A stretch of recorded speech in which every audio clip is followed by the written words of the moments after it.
Alors la dernière fois, on avait commencé à introduire la notion de variété topologique. Alors on n'en était pas encore là, variété différentielle même. C'était le chapitre 2, donc variété différentielle. Et j'avais surtout commencé à introduire ce qui permet de définir la notion de continuité.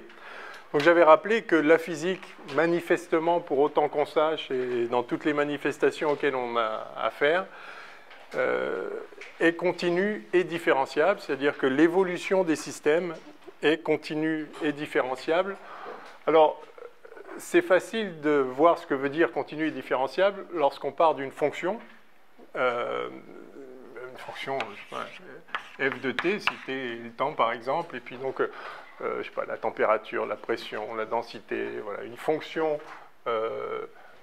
du temps qui soit un nombre réel. Bon, dire qu'elle est continue et différenciable, cette évolution, c'est dire que la fonction est continue et différenciable au sens ordinaire de l'analyse mathématique.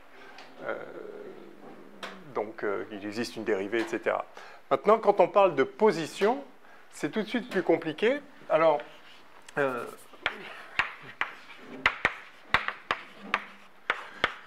une position qui dépend du temps, la position, c'est pas un nombre réel, une position. D'accord ? Donc, dire que la position évolue de façon continue et différenciable, qu'est-ce que ça veut dire ? C'est pas un nombre réel, alors la mauvaise objection serait, bah si, en fait, la position, c'est juste 3 nombres réels, c'est les coordonnées, enfin, 3 dans un espace à 3 dimensions. Et donc, on peut dire c'est x de t, y de t, z de t.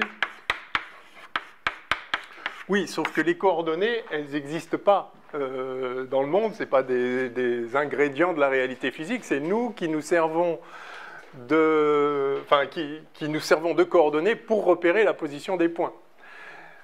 Et donc, j'avais pris l'exemple d'une ligne qui pourrait paraître continue, mais si je prends pour repérer la position des points des coordonnées dont on a envie de dire qu'elles ne sont pas continues, du coup, la ligne, dans ces coordonnées-là, n'est pas continue. Mais pour pouvoir dire que les coordonnées sont continues ou pas, il faut déjà avoir une notion de vraie continuité dans le monde. Parce que sinon, ça veut dire quoi que... J'avais pris, je sais pas, je me souviens, j'avais pris des coordonnées qui faisaient ça, comme ça. Mais je pourrais décréter que c'est continu. Donc, ce qui me fait dire que une variable x qui augmente comme ça, ou une variable x qui fait des sauts comme ça, c'est pas la même chose. C'est-à-dire que celle-ci est continue et celle-là n'est pas continue. Ce qui me permet de dire que ça, c'est continu, c'est que j'ai déjà une idée de qu'est-ce que la vraie continuité dans le monde. Et donc, encore une fois, la mauvaise réponse, ce serait de dire que la position est continue, c'est dire que ces coordonnées sont continues. Et différenciables, pareil. Parce qu'il n'existe pas ces coordonnées, j'ai un choix complet. Et donc, alors on avait parlé de coordonnées fidèles qui respectent la continuité du monde. Oui, mais donc il faut déjà qu'il y ait une continuité du monde indépendamment des coordonnées. Et donc ce qu'on avait vu, c'est que pour définir une notion de continuité sur un ensemble, on a un ensemble d'éléments, d'accord ? Pour définir une notion de continuité, il faut d'abord introduire, il faut rajouter, je vais mettre comme ça, il faut rajouter sur cet ensemble une notion qu'on appelle la topologie. Je fais juste un résumé très rapide. Et une topologie, c'est un ensemble de sous-ensembles de l'ensemble de départ, ce que j'appelle E. La topologie, donc on avait noté O, c'est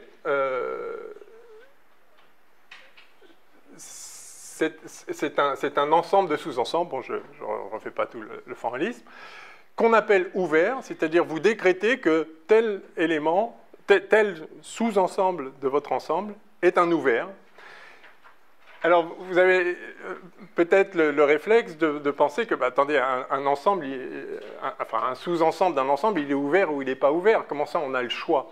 C'est-à-dire, sur la droite réelle, vous savez que, je sais pas, l'intervalle AB qui ne contient pas A et B, il est ouvert. Et puis, l'intervalle, ou le singleton A, ou l'intervalle qu'on appelle semi-ouvert AB comme ça, il n'est pas ouvert. Donc vous avez l'impression que les ouverts, ils sont ouverts, et puis voilà, c'est pas nous qui décrétons qu'est-ce qui est ouvert. Ben, en fait, si, c'est nous qui décrétons qu'est-ce qui est ouvert. Alors, il se trouve que dans l'ensemble des réels, il y a une notion intuitive qui vient de la notion de distance. On peut définir une distance sur les nombres réels, telle que la distance entre le point A, entre le point A et le point B, les deux appartenant à R, eh bien, c'est module de B-A ou racine de B-A au carré, si vous voulez. OK, ça, c'est un choix de distance, et ça induit un choix, ça induit une notion d'ouvert et de fermé. Mais si vous avez un ensemble où il n'y a pas de notion de distance, comme typiquement, si vous construisez un espace, au départ, vous avez un ensemble de points, et donc, tant qu'on n'a pas précisé une distance, on ne peut pas on peut pas définir des ouverts comme ça. Néanmoins, on peut, et dans ce cas, en fait, on peut toujours choisir une topologie particulière, c'est-à-dire un ensemble d'ensembles qu'on appelle des ouverts. Donc, ce n'est pas donné au départ, c'est-à-dire un ensemble de points, ça ne contient pas des ouverts ou des fermés, enfin, cette notion n'existe pas, il faut la rajouter. C'est vraiment important de comprendre qu'il faut ajouter des structures à un ensemble pour pouvoir commencer à parler de certaines choses. Et donc, pour parler de continuité, il faut ajouter une structure et vous décrétez, voilà, ça, c'est des ensembles ouverts. Tout ce qu'il faut respecter, vous vous souvenez, c'est que l'ensemble total soit dedans, l'ensemble vide soit dedans, les intersections finies sont dedans et les unions finies ou infinies sont dedans. Si vous faites ça, vous avez une topologie. Une fois qu'on a une topologie, de là, on déduit une notion de voisinage, d'où on déduit une notion de limite, de façon tout à fait ordinaire, d'où on déduit une notion de continuité d'une façon analogue à ce dont on a l'habitude avec les réels, simplement sans jamais parler de distance, simplement en termes de topologie. Et donc, pour pouvoir parler dans la physique, dans la réalité physique, et en particulier donc dans l'espace-temps, d'évolution continue et a fortiori différenciable, il va falloir qu'on munisse l'espace-temps, qu'on munisse l'espace-temps d'une topologie, ou disons qu'on prenne acte du fait que manifestement il y en a une, puisque on a une intuition de ce que veut dire continu et pas continu. C'est-à-dire si j'ai une trajectoire, je fais ça, puis d'un seul coup la craie se retrouve là et continue là, on va dire ça c'est pas continu. Donc si on dit ça, ça veut dire qu'on a une idée de continuité sous-jacente, et donc on a une notion de topologie. Donc l'espace-temps, quel que soit la... Oui. J'avais une question, parce qu'on avait défini la continuité par rapport aux fonctions. Est-ce qu'on parle aussi de continuité, par exemple, pour un ensemble qui est non dénombrable? Oui. Ça veut dire sans juste dire qu'un sous-ensemble est continu s'il est non dénombrable, par exemple. Ah non, non. On ne parle pas de continuité dans ce cas-là. Non, non. Définir la continuité d'un ensemble, alors on peut le faire. C'est pas la notion c'est pas une notion qui est intéressante. Ce que permet de définir simplement une topologie, c'est la continuité d'une fonction sur un ensemble, d'accord, ou d'un ensemble à un autre. La continuité de l'ensemble, ça veut dire quoi? Je pensais que c'était par rapport à la dénombrabilité, par exemple. Par exemple, les antinaturels, ils sont dénombrables, les réels, ils ne sont pas dénombrables. Oui, alors les mathématiques ont beaucoup tâtonné au moment où on a commencé à introduire ces choses-là, et c'est vrai qu'on parlait d'ensemble continu, ça reste dans le langage avec ce qu'on appelle l'hypothèse du continu, hein, vous savez, donc est-ce que justement il y a un infini intermédiaire entre l'infini des réels non dénombrables et l'infini de n dénombrables? Question ouverte en mathématiques. qui dépend des axiomes qu'on prend, etc. On a montré l'indécidabilité de cette propriété-là. Enfin, je ne veux pas rentrer trop dans le détail, mais probablement c'est à ça que vous faites allusion. Et donc, on parle de continuité d'un ensemble. Alors, on peut trouver une définition. Tous les mathématiciens ne sont pas forcément d'ailleurs d'accord sur comment définir la continuité d'un ensemble, mais en réalité, on n'a pas besoin de ça. On a besoin de pouvoir dire qu'une fonction est continue, que l'ensemble sur laquelle elle agit soit continu. Ça ne veut pas dire grand-chose. En fait, ce n'est pas très utile. Encore une fois, tout dépend de la topologie que vous mettez dessus. C'est-à-dire, quel que soit l'ensemble, vous auriez envie de dire que ça, c'est un ensemble discret. Qu'est-ce que ça veut dire? Alors, un ensemble discret au sein d'un autre ensemble, ça se définit comme un ensemble dont la topologie induite par la topologie sur l'ensemble plus vaste est discrète. Il y a peut-être un bout de ça dans les exercices de la force, de la feuille. Mais je ne veux pas trop rentrer là-dedans parce que d'abord, c'est un sujet qui peut très rapidement devenir complexe, mais surtout, on n'a pas besoin. Parler de la continuité de l'espace,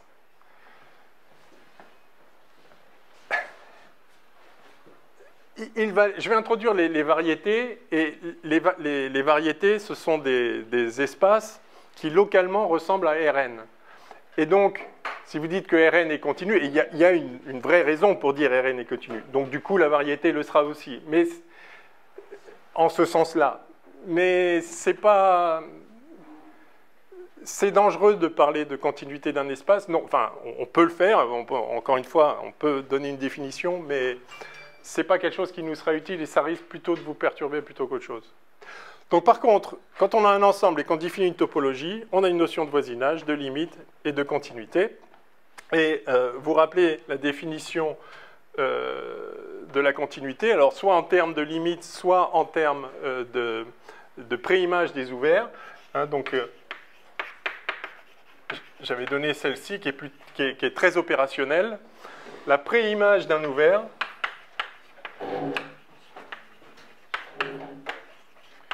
est un ouvert.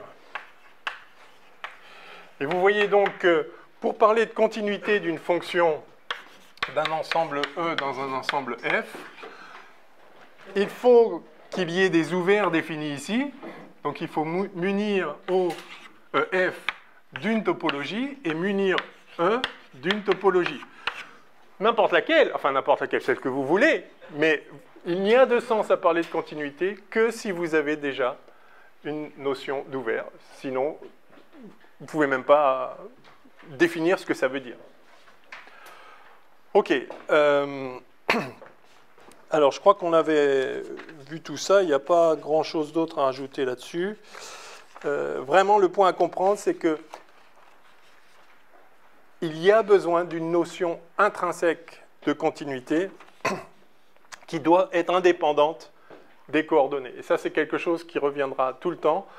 La physique, le monde, la réalité physique se moque éperdument de la manière dont nous, on choisit de repérer des points dans l'espace. C'est une évidence, mais on est tellement habitué à considérer qu'un point, c'est 3 nombres, qu'effectivement, ça vous paraît spontanément évident de dire qu'une trajectoire est continue.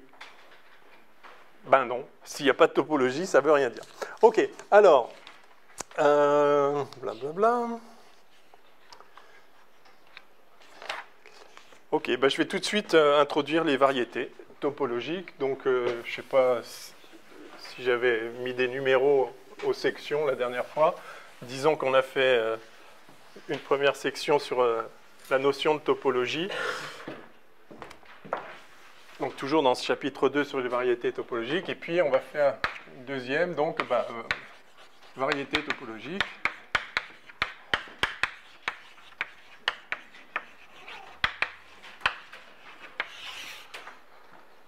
Alors, qu'est-ce que c'est qu'une variété topologique? Comme je le disais à l'instant, c'est un espace, au sens où c'est un ensemble d'éléments qu'on appelle des points, d'accord? Donc c'est un ensemble muni d'une topologie, ça c'est un espace topologique, donc c'est déjà un espace topologique, une variété topologique.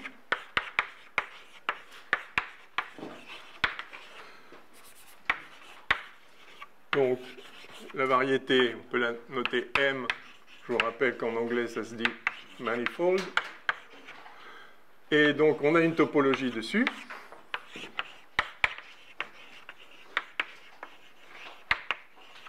Ça, c'est un espace topologique. Mais il y a une condition en plus, c'est que qu'on peut cartographier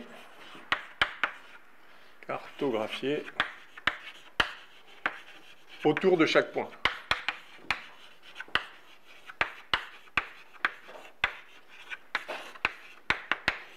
Qu'est-ce que ça veut dire?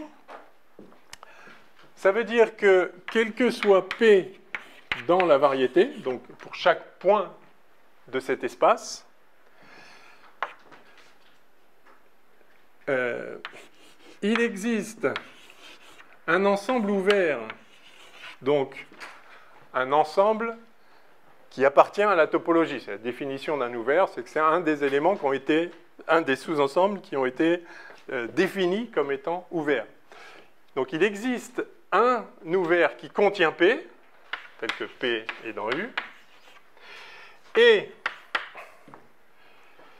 il existe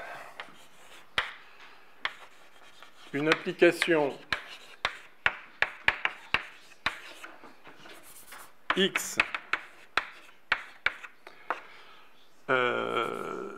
de U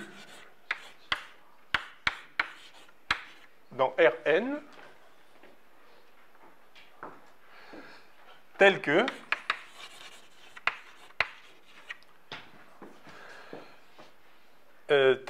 X soit continu, inversible,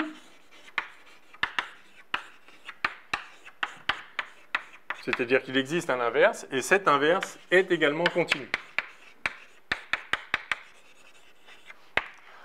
Voilà, alors, on va digérer doucement cette définition, mais c'est quelque chose de très simple et très naturel. Donc vous avez une variété, voilà, c'est un espace dans lequel vous avez défini des ouverts, donc très bien. Vous prenez un point P, n'importe quel point sur la variété, eh bien ce que ça dit, c'est que il existe un certain ouvert de l'ensemble ici, sur lequel vous pouvez mettre des coordonnées en fait. C'est-à-dire que vous pouvez repérer la position des points par des coordonnées. C'est-à-dire qu'il existe, donc ça c'est le sous-ensemble U, qui est un ouvert, et il existe une application X de cet ouvert dans Rn. Alors là je vais le faire dans R2, puisque j'ai fait... Enfin, voilà. Ouais, bon, bref, oui, c'est un bout de R2, je le fais à 2 dimensions, c'est plus facile à représenter. Donc vous avez, à chaque point X, P, vous pouvez associer des coordonnées. Dans un premier temps, je vais noter X, Y, comme d'habitude. Ah, ben non, parce que X, c'est déjà ça. Ben, je vais faire comme on fera après. Je vais noter celle-là X1 et celle-là X2. La première coordonnée, la deuxième coordonnée, ok, si j'étais en dimension 7, j'aurais 7 coordonnées, bon, très bien. Et donc, à chaque point P, je peux associer des coordonnées X1 de P, X2 de P. Simplement, j'exige que cette cartographie, donc c'est-à-dire à chaque point, je l'amène dans un espace standard, donc ça c'est R2 en l'occurrence, Rn si je suis en dimension n, je l'amène de façon continue, tel qu'il y a un inverse, et tel que l'inverse soit continu. C'est ça la condition, c'est-à-dire que ce que je dessine ici, si je représente tous les points de U, je les mets là, voilà. Il existe une façon de traduire, enfin de repérer les différents points au sein de U à partir de coordonnées de R2. Ouais. On a une condition sur N ou pas? Pardon? On a une condition sur N ou pas? Alors, il n'y a pas de condition sur N, si ce n'est que... Ça devrait être ici. Il existe N entier tel que ça. C'est-à-dire que pour tous les points, ça doit être le même N.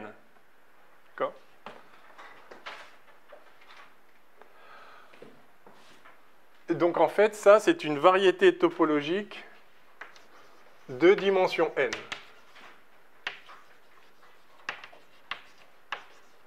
Voilà, cette fois la définition est complète. Donc, par définition, une variété topologique de dimension n, c'est un espace topologique pour lequel,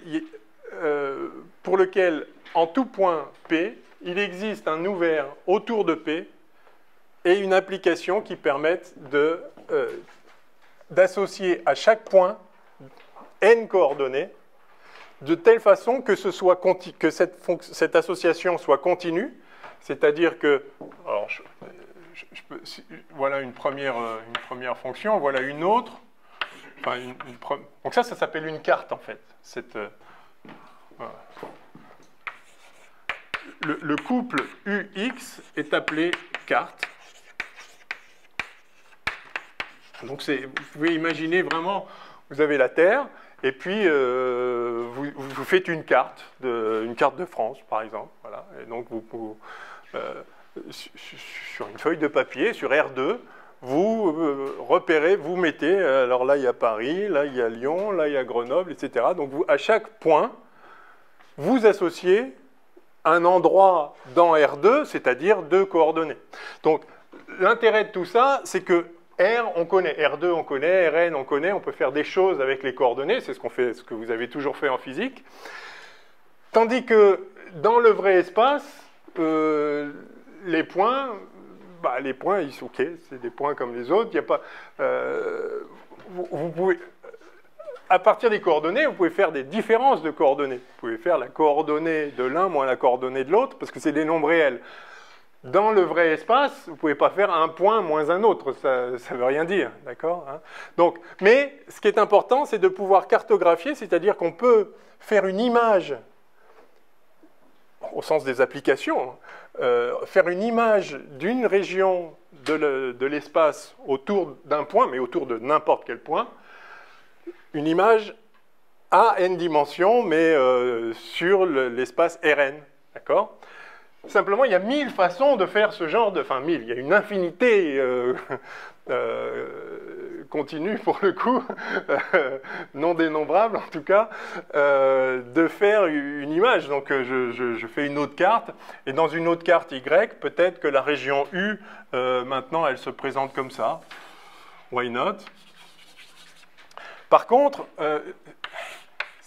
je ne peux pas prendre une autre carte, Z, dans laquelle la région U, ici, se présenterait comme ça. Ça, manifestement, ce ne sera pas continu, d'accord? J'exige que la carte soit fidèle. En quel sens? Au sens de la continuité. Oui? Monsieur, on utilise quelle continuité par quelle topologie pour Rn? Bonne question. J'attendais cette question. Très bien. Donc, compte tenu de tout ce qu'on vient de dire, ça n'a de sens de dire que X est continu que s'il y a une topologie là et là. Donc ici, c'est la topologie de l'espace en question, elle est ce qu'elle est, et là, on choisit toujours la topologie standard, donc Rn, munie de ce qu'on appelle la topologie standard. Alors ce sera toujours le cas. Et la topologie standard, je vous rappelle que c'est celle qui est induite par la distance dans Rn. Hein, donc, je vais mettre ça. Pardon, je continue la phrase ici, là, en vert. Engendré par ce qu'on appelle les boules ouvertes.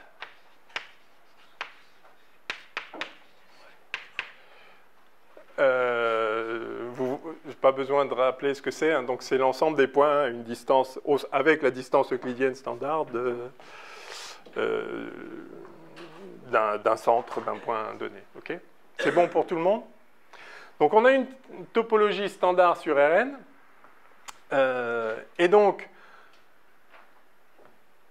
c'est vraiment important de comprendre qu'il n'y a de sens à dire que j'ai une cartographie qui est fidèle du point de vue de la continuité, que si j'ai une notion de continuité déjà sur l'espace.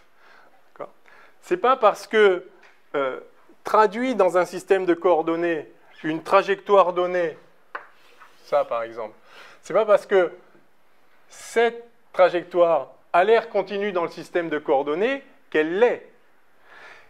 La trajectoire, elle est continue ou elle ne l'est pas, intrinsèquement. Et ça dépend juste de l'espace et de la topologie de l'espace. Maintenant, justement, ce qu'on fait, c'est qu'il y a une notion de continuité sur la topologie, et donc, ce qu'on veut, c'est que la notion de continuité dans la topologie soit traduite à l'identique dans le système de coordonnées qu'on choisit. C'est ça qui évite de faire ce que j'avais fait la dernière fois en prenant une coordonnée bizarre qui avait elle-même une discontinuité. Mais encore une fois, discontinuité, ça veut dire par rapport à une continuité sous-jacente, préexistante, intrinsèque. Donc, on a une notion de continuité sur la variété.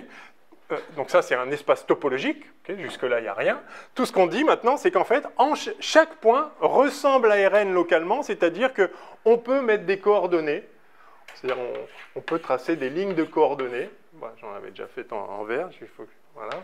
On peut tracer des lignes de coordonnées de telle sorte qu'à chaque point correspondent 2 nombres, 3 nombres, n nombres si on est à dimension n. Donc il faut que ce soit continu dans ce sens-là, il faut que ce soit inversible aussi, c'est-à-dire donc bijectif, c'est-à-dire il ne s'agit pas d'avoir 2 points qui arrivent au même point ici. C'est-à-dire, d'accord, 2 points différents ne peuvent pas avoir les mêmes coordonnées. Ben oui. Inversement, il faut que ce soit injectif, donc il faut aussi que ce soit surjectif, surjectif par définition, c'est-à-dire que x, ça va de U à x de U, qui lui est un sous-ensemble de Rn. D'accord? Donc à chaque point P, on associe x de P. Et l'inverse de cette fonction doit être continu également. Donc on a vraiment, alors c'est ce qu'on appelle un homéomorphisme. J'avais pas, je vais effacer là maintenant. J'avais pas peut-être prononcé ce mot la dernière fois. Si, je sais plus. Allez.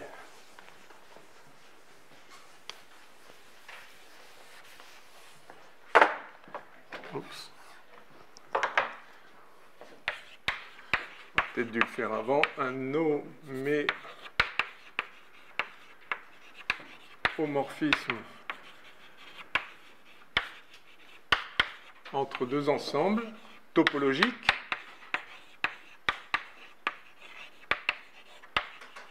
enfin 2 espaces topologiques on dit en général enfin,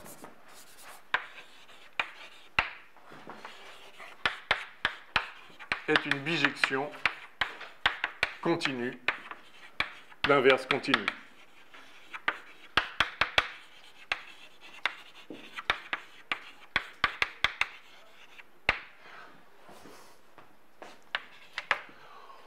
Okay. Donc ça veut dire que 2 ensembles homéomorphes sont le même du point de vue de la topologie. Et s'il n'y a pas d'autre structure que la topologie sur ces espaces-là, eh bien, on ne peut pas les distinguer. C'est-à-dire que il existe une bijection qui, à chaque point, associe de l'un, associe un point de l'autre, et inversement, de telle sorte que toutes les propriétés, les seules propriétés que vous pouvez énoncer au sein de ces espaces, c'est-à-dire une convergence de suite, une continuité interne, une continuité d'une trajectoire, etc., toutes ces propriétés se retrouvent exactement à l'identique dans l'autre espace. Donc c'est juste une question de choix de dire cet ensemble-là ou celui-là, ils sont strictement équivalents, c'est le même. Oui. Ça sort un peu du contexte, mais est-ce qu'on a un homéomorphisme entre un espace dual et un espace bidual, un espace normal et son espace bidual associé? Alors vous parlez du dual d'un espace vectoriel du coup? Oui. En dimension finie en tout cas oui. On verra ça. Mais oui. OK, donc, une variété topologique, c'est un espace topologique localement homéomorphe à Rn. D'accord. Si c'est une variété de dimension n. OK, vous avez compris ça. Donc, autour de chaque point, alors il me manque encore une chose, donc autour de, oui non c'est bon, oui c'est ça, autour de chaque point il y a une carte comme ça, évidemment il y en a autant que je veux, c'est-à-dire une fois que j'ai une carte, si je prends une transformation de ça pour en faire une autre coordonnée, je vais la noter x tilde de 1 et x tilde de 2, voilà, n'importe quelle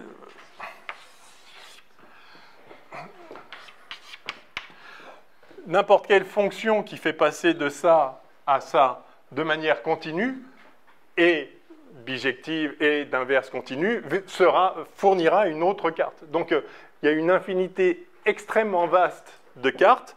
Tout ce qu'il faut, c'est qu'il en existe au moins une et qu'on puisse couvrir l'ensemble de la variété, donc l'ensemble de votre ensemble de départ,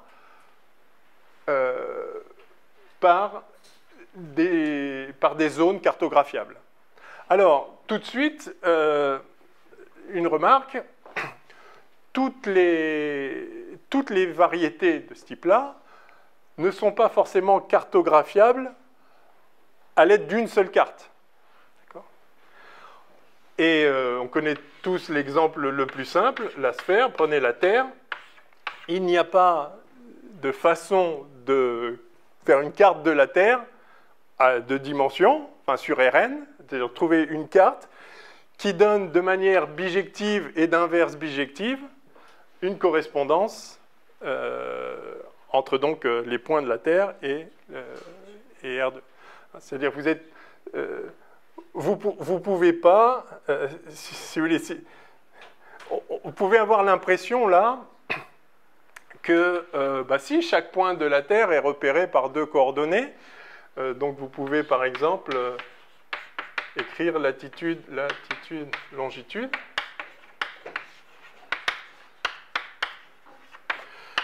Vous avez l'impression que vous avez fait une bonne carte. Si vous appelez ça X et puis ça, vous dites ça c'est la première coordonnée, ça c'est la deuxième coordonnée.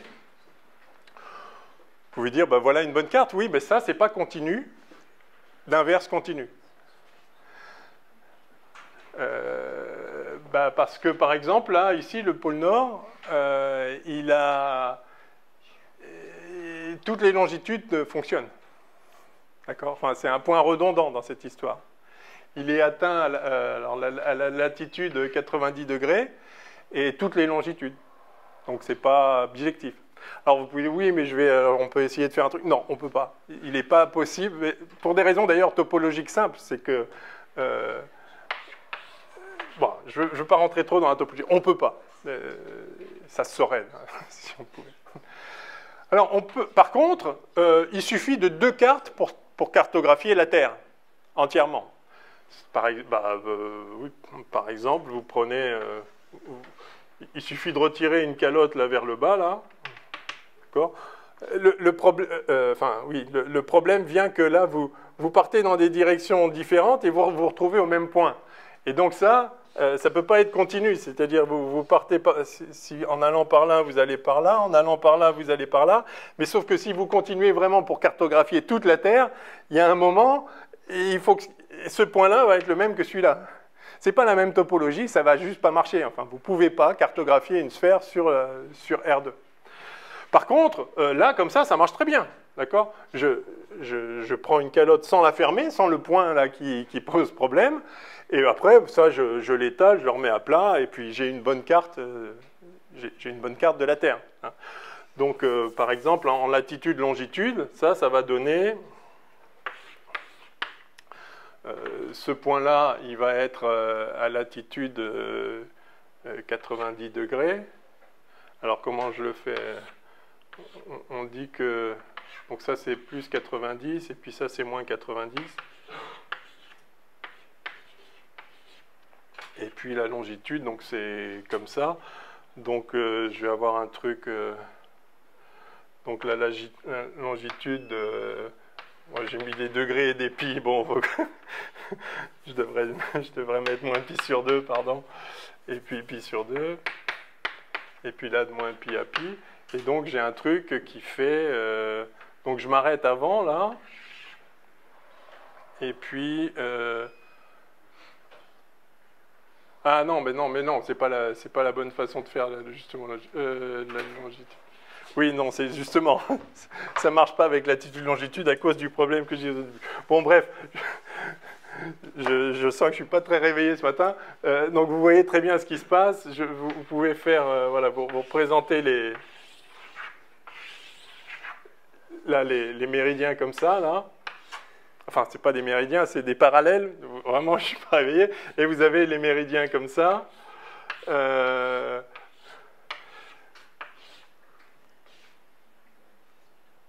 Oui, non, ça ne va pas marcher comme ça. Bon, mais en tout cas, vous voyez que vous pouvez le faire. Encore une fois, on va avoir un point singulier ici. Bon, décidément. D'ailleurs, bon, bref, oui. Est-ce que du coup, ça veut dire, selon la définition de l'homéomorphisme, que la sphère S2 n'est pas homéomorphe dans le singularité AR2. à R2? Absolument. Elle est localement homéomorphe. Oui. Mais elle n'est pas globalement. Voilà, exactement. En fait, c'est le problème de la sphère de Riemann, c'est comme ça que ça s'appelle. Si on lui retire le pôle Nord, ça y est, c'est homéomorphe à R2. Oui, c'est ça. Dès que vous retirez un point, là on le... Enfin, je suis mal guidé par la latitude-longitude, parce que justement, il y a une singularité dans la façon dont on a ces lignes qui convergent là. Mais on comprend très bien que je peux ici l'ouvrir et puis représenter la partie rouge comme je veux, quoi. D'accord ? Je me fais des traits là-dessus. Simplement, je ne peux pas la refermer derrière. Donc, je peux faire une carte, mais il va manquer un bout. Et... Mais je peux prendre une autre carte, celle-là, voilà, et celle-là, je la déploie comme ça en bas, et je vais avoir une cartographie de la partie du bas. Il va y avoir des zones de recouvrement, d'accord, qu'à cela ne tienne. Donc, il y a des parties de la sphère ici qui vont être cartographiées sur deux cartes différentes. Enfin, si vous ouvrez un atlas, vous allez trouver Paris dans plusieurs pages. Et puis, ça se recouvre. Et puis, ce qu'il faut, c'est qu'au total, vous puissiez cartographier toute la Terre, toute votre surface, toute votre variété. Donc, une sphère est une variété, enfin une sphère au sens ordinaire, plongée dans l'espace 3D, ici, la sphère, la surface de la Terre, si vous voulez, qui n'est pas d'ailleurs sphérique, mais presque, est une variété de dimension 2. Une autre variété de dimension 2 pas triviale, c'est le tore, par exemple, hein, un pneu, voilà. C'est une variété, en chaque point, vous pouvez trouver une carte. Vous pouvez mettre des coordonnées. En fait, c'est ça que ça veut dire. Hein. Cartographier, ça veut dire vous pouvez trouver un jeu de coordonnées qui est fidèle au sens où on l'a dit, c'est-à-dire qu'il y a une notion de continuité sur le vrai monde, sur la surface, et vous pouvez trouver des coordonnées qui sont fidèles au sens où les propriétés de continuité sur la surface et les propriétés de continuité dans R2 avec sa topologie standard, une fois que vous faites cette association, à chaque point vous associez des coordonnées, eh bien, elles sont identiques. Elles sont semblables. Bon, voilà. Donc, c'est ça, une variété topologique. Il n'y a pas tellement plus à en dire. Si ce n'est que, effectivement, si vous avez besoin de plusieurs cartes, il y a ce qu'on appelle des fonctions de transition ou des changements de cartes.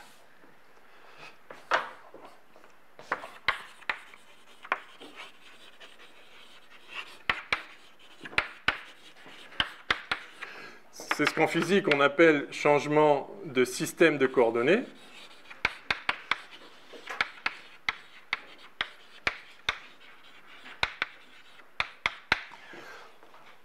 Eh bien, donc vous avez, je vais me remettre là. En fait, oui, je l'avais déjà fait. Donc vous avez une première carte, vous avez une deuxième carte. Je suis vraiment pas réveillé, je viens d'effacer exactement ce que je remets là. Donc la carte Y ici. Et vous pouvez passer des coordonnées dans la carte X aux coordonnées dans la carte Y. Comment? Pour passer des coordonnées X aux coordonnées Y, eh bien, par exemple, vous remontez là et vous redescendez là. Donc, à chaque point de R2 cartographié en X, donc à X1, X2, est associé un unique point P. Ce P-là, c'est quoi? Eh bien, c'est X-1 de X1, X2. c'est l'inverse, vous remontez dans le monde, et puis là, vous redescendez sur une autre carte, donc ça c'est x-1, par la carte y, et donc vous tombez sur les coordonnées y1, y2 du point P. Donc ça, ce sont les coordonnées de P, donc ce sont les coordonnées du point qui a pour coordonnées x1, x2. Donc vous avez ici une fonction de changement de carte qui n'est rien d'autre que y rond x-1. D'accord ?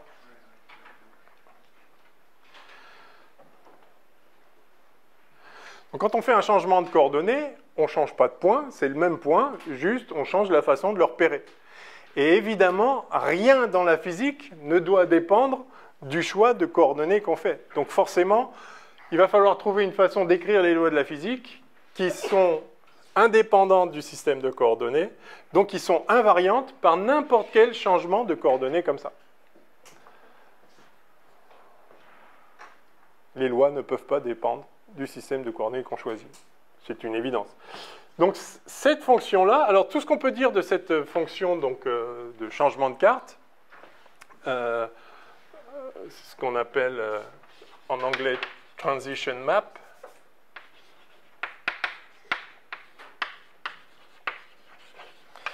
Il y a une difficulté quand on est français et qu'on lit la littérature, c'est que map en anglais, ça veut dire application.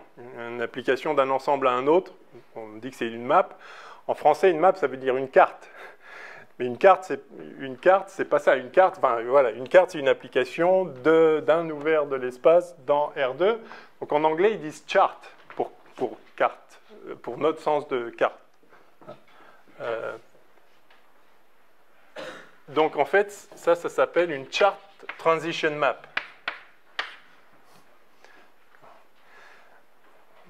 Okay. Donc ça, c'est une application. Et ça, c'est une carte. Bon. Si vous lisez des ouvrages en anglais, voilà. OK, et donc ce qu'on peut dire, c'est que cette fonction de changement de carte, elle-même est continue, bijective et d'inverse continue.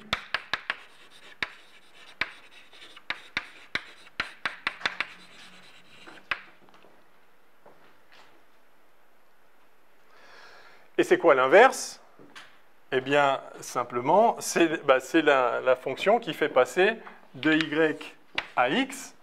Et donc, en fait, c'est x rond y-1.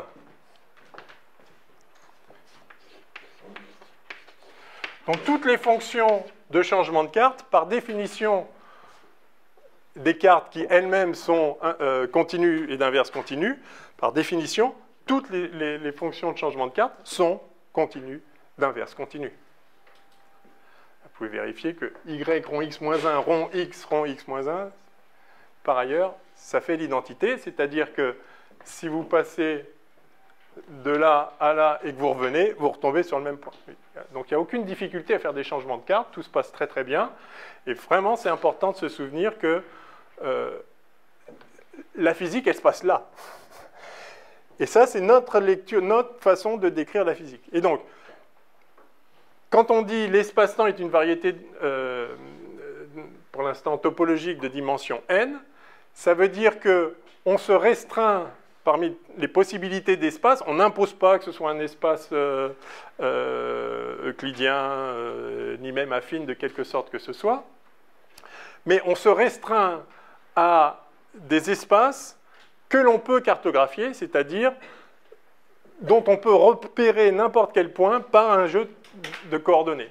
Donc, c'est voilà, encore une fois, c'est un espace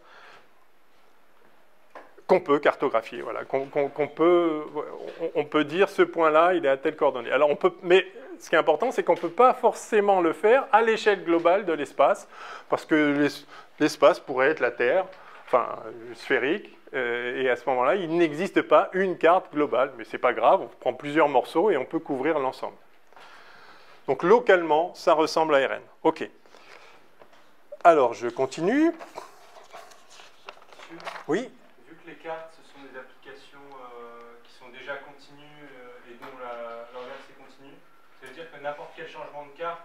c'est déjà continu, bijectif et d'inverse continu.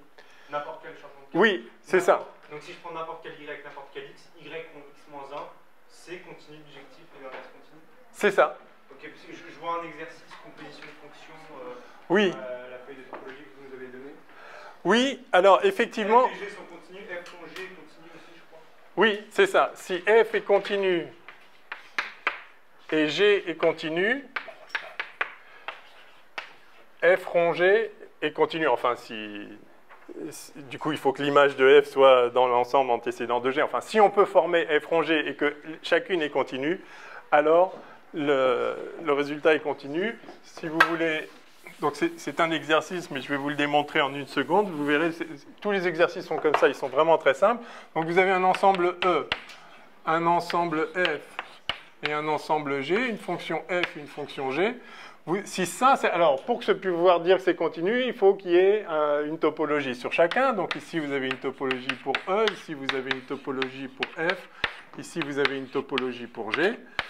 Dire que F est continu, c'est dire que l'image inverse, la préimage de tout ouvert, est ouverte. Pareil pour G.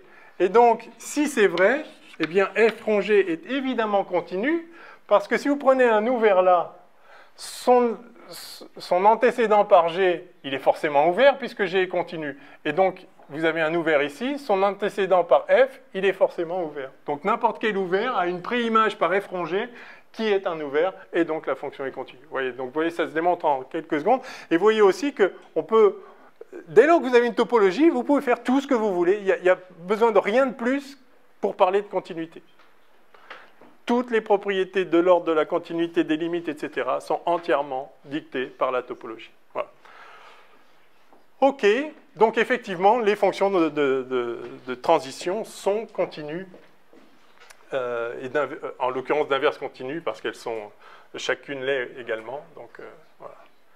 Et on a identifié l'inverse de cette fonction-là, c'est évidemment que voilà, c'est x rond y moins 1, donc, qui elle-même est la composition de deux fonctions continues d'inverse continue.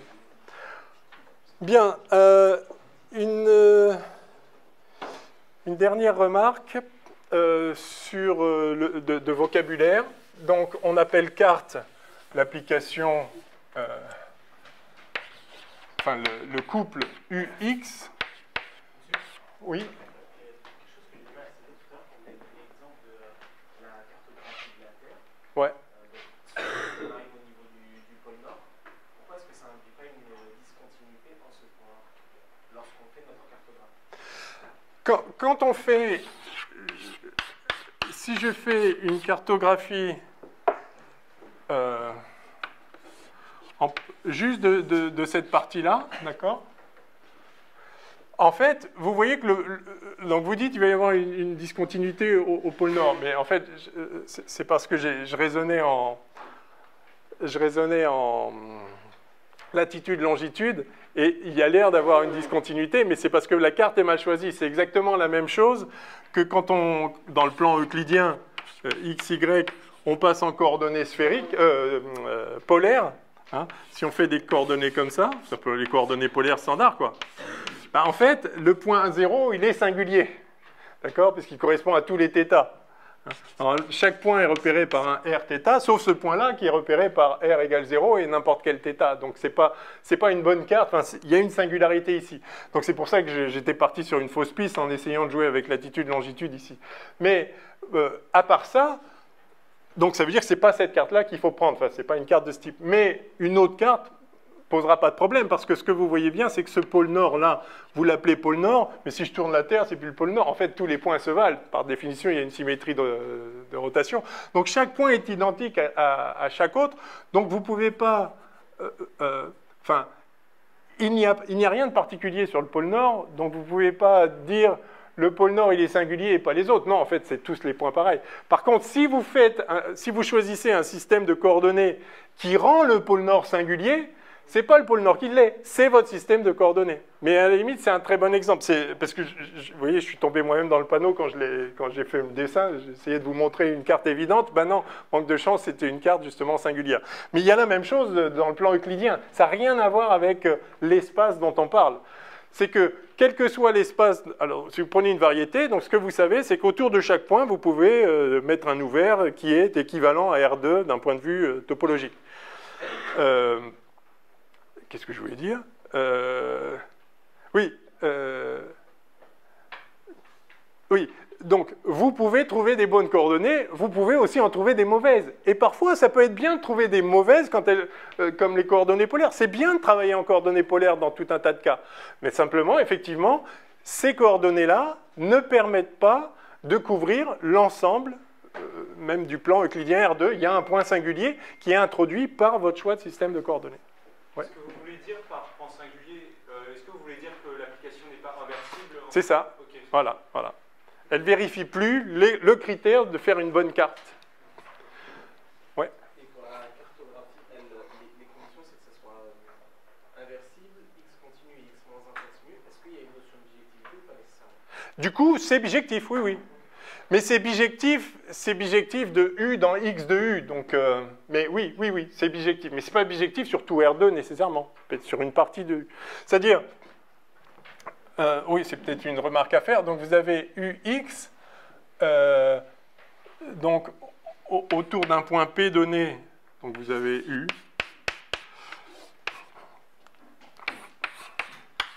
Et donc, voilà, le point P, il se retrouve là. Et là, vous avez X de U. En fait, vous avez une bijection de U dans X de U. Oui, je l'avais écrit ça, qui est un sous-ensemble de la variété. Qu'est-ce que je voulais dire? Décidément, je ne suis pas réveillé ce matin. Qu'est-ce que je voulais dire? Oui, que c'est bijectif. Qu'est-ce que je voulais dire? J'ai vu passer un truc dans ma tête qui est reparti tout aussi vite. L'inclusion, là, c'est X de U inclus dans R. C'est X... pardon, dans Rn, merci. Je sens que je vais dire beaucoup de bêtises aujourd'hui.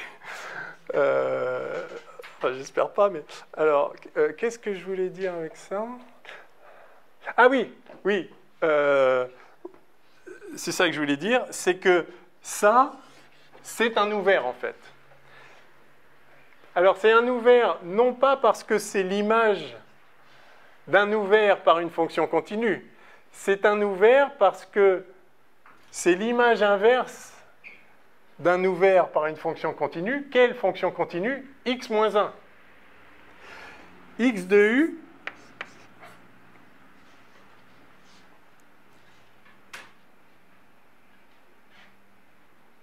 si.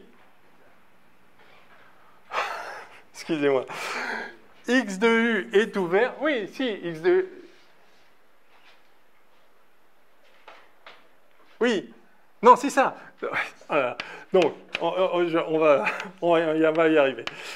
X moins 1, comme ça, est continu. Et le fait que X moins 1 soit continu veut dire que l'image inverse par X moins 1 de tout ouvert ici est ouverte. D'accord? Donc, et justement, X de U, c'est la pré-image de U par X moins 1. C'est la pré-image par X moins 1 de U, et X moins 1 étant continu, du coup, X de U est un ouvert. D'accord? Donc, vraiment, les cartes, ça prend un ouvert, ça va dans un ouvert, tout ça est bijectif, continu, tout va bien. C'est vraiment, c'est homéomorphe. C'est-à-dire, la carte, c'est une lecture absolument fidèle, d'un point de vue topologique, du vrai monde, enfin, de la variété dont on parle. OK. Voilà. OK. Et alors, je vais définir... Non, c'est tout. OK. Alors maintenant, on va parler de la différenciabilité. Parce que ça, c'est bien beau. On a une notion de continuité qu'on a mise à la main sur l'espace en introduisant une topologie, tout simplement parce qu'on a reconnu que dans le monde physique, il faut bien qu'il y en ait une. Manifestement, il y a une notion intrinsèque de continuité. et donc il existe une topologie sur la variété qui représente le monde réel. Donc maintenant, donc c'est sans doute un troisièmement, variété différentielle, et donc là on touche au but.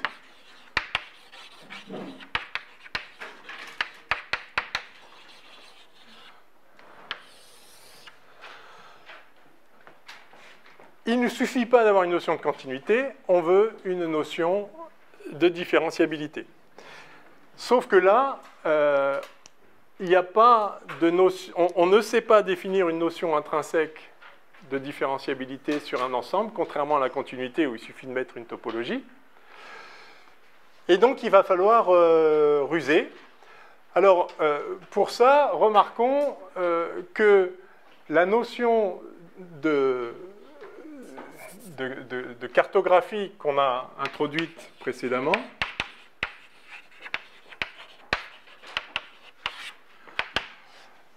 fait que on peut lire la continuité d'une courbe dans le vrai espace en termes de continuité de ses coordonnées. C'est-à-dire ce que j'ai dit tout à l'heure qui ne fonctionnait pas, c'est-à-dire qu'il ne suffit pas d'avoir des coordonnées et voir que les coordonnées sont continues pour dire « ah bah donc c'est continu », parce que si je prends un changement de coordonnées qui ne serait pas continu par rapport au premier, une fonction qui a l'air continue dans une carte pourrait avoir l'air discontinue dans l'autre carte. Mais d'avoir introduit une topologie sur la variété fait que, non, toutes les cartes qui sont fidèles, c'est-à-dire qui sont continues, d'inverse continue, etc., ont la propriété que une courbe continue dans M, dans la variété,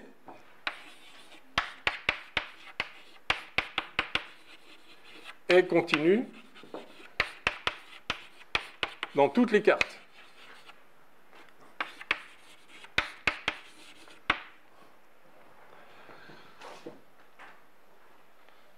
Encore une fois, je vais faire mon dessin.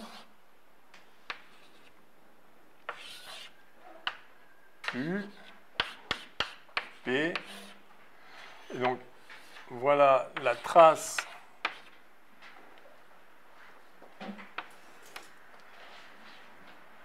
donc cette courbe, je vais l'appeler gamma, et ça, je vais l'appeler... Et ça c'est X rond gamma. J'ai défini une courbe l'autre fois? Excusez-moi, je fais tout à l'envers. Vraiment pas bien réveillé ce matin. Désolé, ça doit être très décousu. Il faut que je définisse une courbe.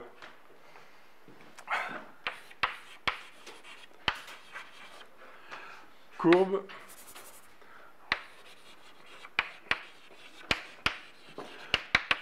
Bon, en fait, du coup, je suis encore dans le deuxièmement, en fait. J'ai oublié des tas de choses à dire dans la variété topologique, juste, oublions la différentielle pour l'instant. Une courbe sur une variété, c'est quoi? C'est une application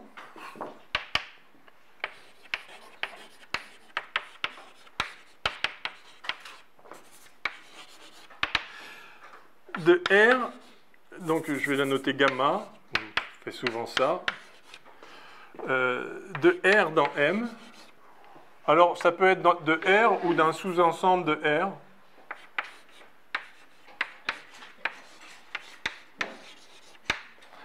Qui donc, à chaque... donc ça, on appelle ça un paramètre. Donc, on va prendre lambda, donne gamma de lambda, qui est un certain point, donc, de la variété. Alors ça, c'est important. Donc voilà, j'en ai tracé une ici. Voilà une courbe gamma. Qu'est-ce que c'est que cette courbe gamma? Ce n'est pas juste la trajectoire proprement dite, c'est-à-dire l'ensemble des points de la variété. C'est toute l'application de R dans la variété, ou d'un sous-ensemble de R dans la variété, enfin d'un intervalle de R dans la variété. C'est-à-dire que ici, vous avez, je ne sais pas, gamma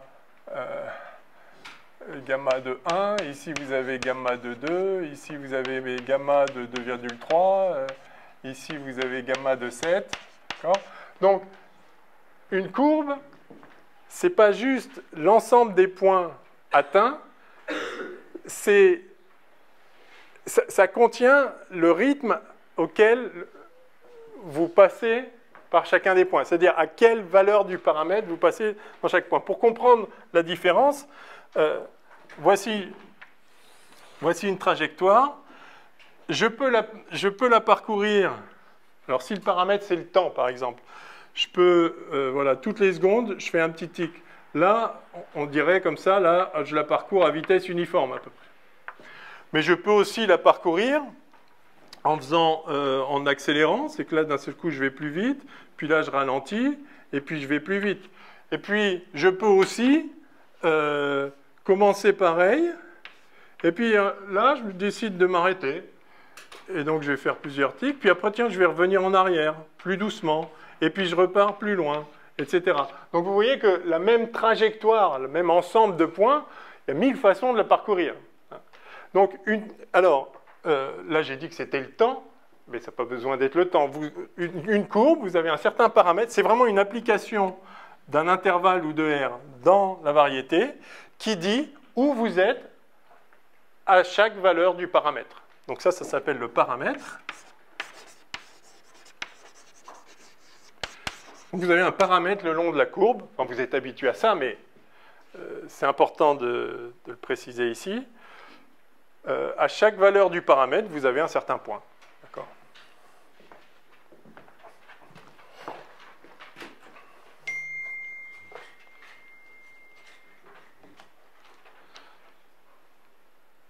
OK. Et donc, voilà ce que c'est qu'une courbe. Et une courbe continue dans M et continue dans toutes les cartes. Ça veut dire quoi? Donc, ça veut dire qu'effectivement, si maintenant vous regardez la courbe dans Rn. En fait, ce que vous regardez, c'est pour chaque point. Donc, vous avez gamma de R dans M. Et ensuite, si vous regardez en tout cas la portion de la courbe qui se trouve dans un ouvert autour du point P, vous pouvez aller dans Rn ici par X. D'accord ? Et donc vous voyez que la courbe, vous pouvez voir sa trace dans Rn.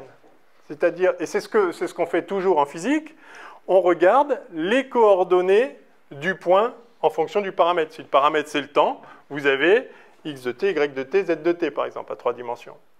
Mais x de t, y de t, z de t, ça c'est juste les coordonnées du vrai point. La courbe c'est tel point à t, tel point à t', tel point à t seconde. D'accord ? Néanmoins, vous pouvez donc pour chaque courbe la traduire dans une carte et voir ce que ça donne.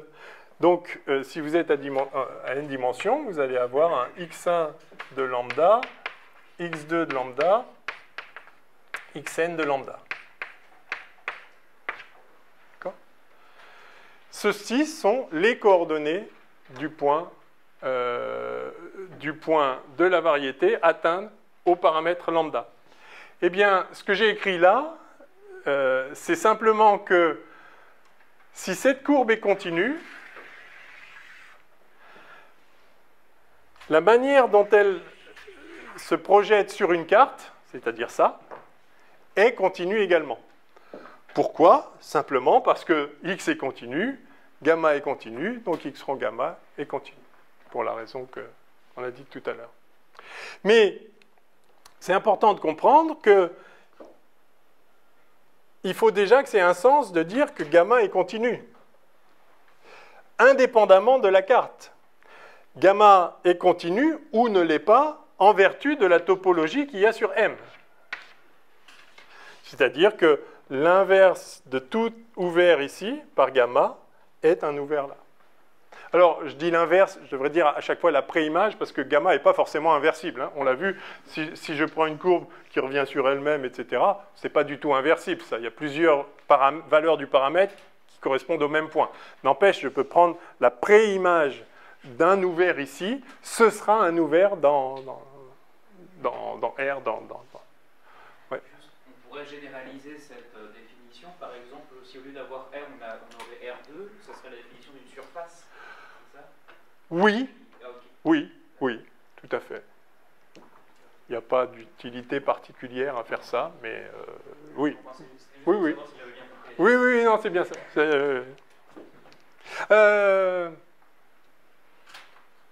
Oui, je vois pas bien ce que vous en feriez, mais pourquoi pas.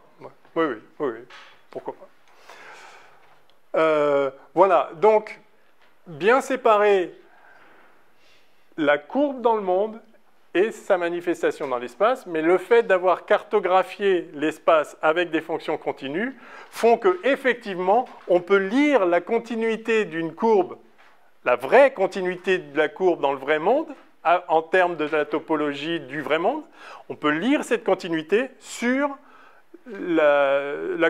sur la carte, c'est-à-dire en termes de la continuité des coordonnées.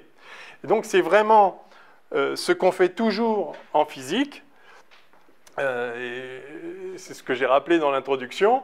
On a l'impression que c'est évident qu'une trajectoire est continue si x de t est continue, enfin x de t, y de t, z de t, là, vous avez vos trois coordonnées, vous dites bah oui, la trajectoire est continue parce que ces fonctions sont continues. Et ça, c'est possible, encore une fois, parce que vous avez déjà une notion de continuité vraie, avec la topologie du monde, la vraie, vous avez une vraie notion de continuité, et que vous avez choisi un système de coordonnées qui respecte cette notion. Et c'est ça une carte. Du coup, effectivement, on a tendance à oublier qu'il y a un vrai monde, et quand vous faites de la physique, vous résolvez des équations différentielles écrites en termes de coordonnées. On écrit x de point, y de point, z de point, m égale la force fx, fy, fz. Voilà. Mais x, y, z, c'est juste une carte particulière, vous pourrez en choisir d'autres. Alors, ce qu'on voit là, c'est que pour la continuité, effectivement, ça ne pose pas de problème. On peut travailler sur des coordonnées, on peut travailler sur le vrai monde, la continuité, elle est parfaitement bien définie, on a une notion topologique, tout va bien. Pour la différenciabilité, on est tenté de se dire, on va définir la différenciabilité de la même façon. Une fois que j'ai des bonnes coordonnées dont je sais qu'elles sont fidèles à la topologie de l'espace, je vais dire qu'une courbe est différenciable si les fonctions coordonnées, ça s'appelle des fonctions coordonnées, donc les fonctions qui établissent la coordonnée, si les fonctions coordonnées sont différenciables.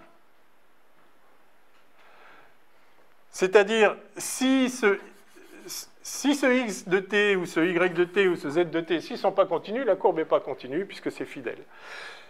Eh bien, je peux dire, je vais définir une courbe différenciable lorsque ces fonctions-là sont différenciables. C'est-à-dire s'il y a une dérivée. Sauf que ça ne marche pas. Ça ne marche pas parce que si vous prenez une autre carte, une courbe qui a l'air différenciable dans une carte pourrait très bien ne pas l'être dans l'autre. Vous pourriez très bien avoir ça qui est différenciable, et dans une autre carte, je vais l'appeler tilde, ça qui ne l'est pas.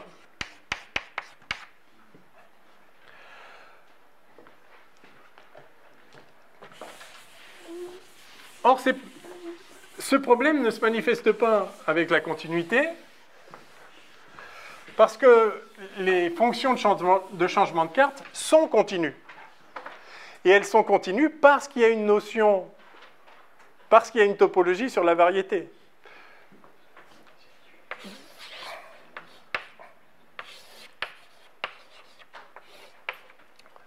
X, Y, Rn, Rn. On a vu qu'on pouvait passer de là à là par, en l'occurrence, y rond x moins 1. Et puisque ça c'est continu et que ça c'est continu et d'inverse continu, ça c'est continu. C'est forcément continu. Du coup, quelque chose qui est continu là est forcément continu là. Il n'y a absolument aucun problème. En revanche, merde, ça ne rentre pas aujourd'hui. Je crois que je vais faire une sieste en fait. Une fonction pourrait être ici, celle-là elle a l'air différenciable comme ça, voilà, elle a bien une tangente partout, là, au sens ordinaire dans le système de coordonnées, mais peut-être que ici, cette courbe-là, elle se présente comme ça. Why not? Des coordonnées qui font passer de là à là, c'est fidèle dès lors que x est continu et qu'x moins 1 est continu. Ça aussi, c'est parfaitement fidèle dès lors que y est continu et y moins 1 est continu. Sauf que si vous prenez ce système de coordonnées et vous allez dire « Ah non, la courbe n'était pas différenciable », et là vous allez dire « Oui, oui, elle est différenciable ». Mais alors, quelles sont les bonnes coordonnées? On a le choix. Et donc, alors là, vous pourrez dire « Oui, mais ça, c'est pas fidèle ». Comment ça, c'est pas fidèle? C'est parfaitement fidèle. Ici, je n'ai qu'une seule structure, c'est la topologie. Et ça, cette application, elle vérifie parfaitement la propriété que y est continu, bijective et d'inverse continu. Donc le système de coordonnées qui donne ça et celui qui donne ça sont tous les deux exactement identiques du point de vue de la seule structure qui est présente sur la variété, c'est-à-dire l'existence d'une topologie. Et donc, on ne peut pas définir la différenciabilité d'une courbe dans la variété par la différenciabilité de sa représentation dans une carte.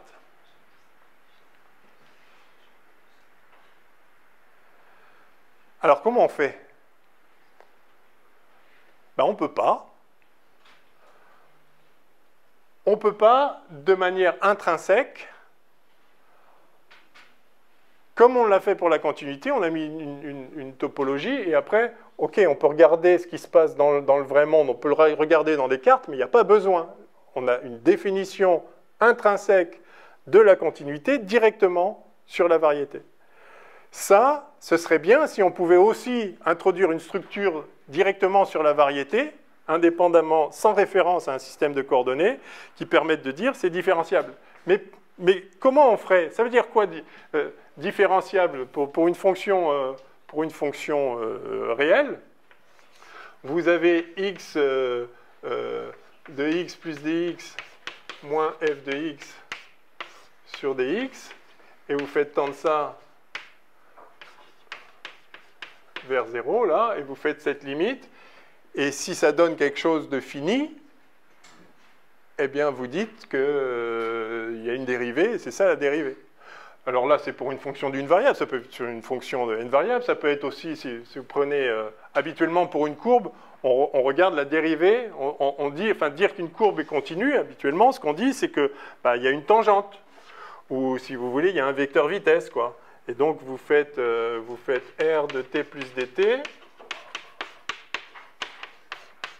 moins r de t sur dt, et vous faites la limite de ça quand dt tend vers 0, et vous appelez ça v, s'il y a une limite.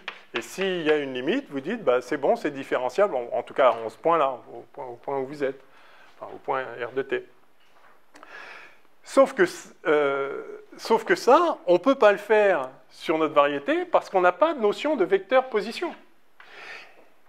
Et on n'a pas de notion de une position moins une autre position. Si on avait un espace vectoriel sous-jacent, bien sûr, c'est ce qu'on a toujours fait.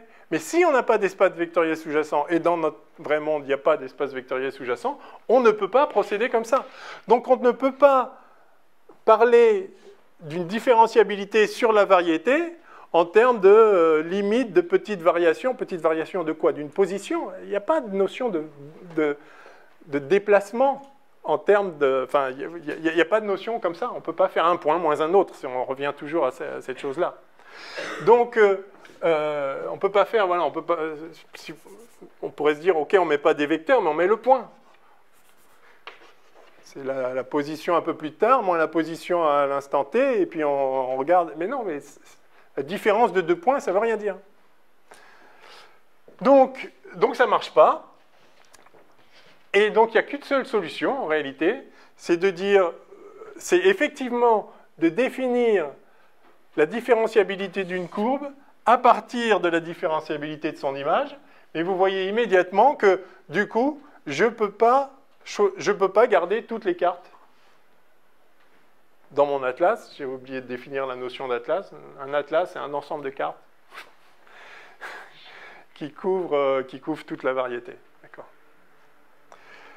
Et on appelle atlas maximal l'atlas qui contient toutes les cartes possibles et imaginables. Donc dans votre atlas, eh bien, il va falloir faire un choix. Vous allez dire, cette carte-là, c'est la bonne. Et cette carte-là, elle n'est pas bonne. Et pourquoi elle n'est pas bonne? Ben justement parce qu'elle me fait croire que certaines fonctions, certaines courbes qui, dans la carte que j'ai déclarée bonne, sont différenciables, elle me fait croire qu'elles ne le sont pas. Et, par contre, il y a d'autres cartes. Je peux avoir une autre carte. Si j'en fais une troisième ici, Z, je vais avoir une autre carte dans Rn dans laquelle l'image de la courbe de départ, ça va être autre chose, mais ça reste différenciable. Donc je vais dire, donc si je dis cette carte-là, elle est bien, celle-là je la veux bien, alors du coup celle-là j'en veux pas, mais celle-là par contre je la veux bien. Et donc je choisis une carte qui me va bien, et ensuite je ne garde dans l'atlas que les cartes qui sont compatibles avec celles que j'ai choisies, du point de vue de la différenciabilité, c'est-à-dire qui me garantit que si la courbe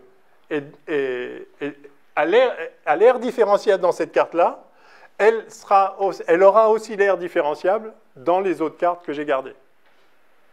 Alors on va formaliser cette idée, mais donc essentiellement, passer d'une variété topologique à une variété différentielle, ça consiste à faire un choix de certaines cartes où on dit celle-là c'est les bonnes, et donc on arrache de l'atlas toutes les pages correspondant à des mauvaises cartes.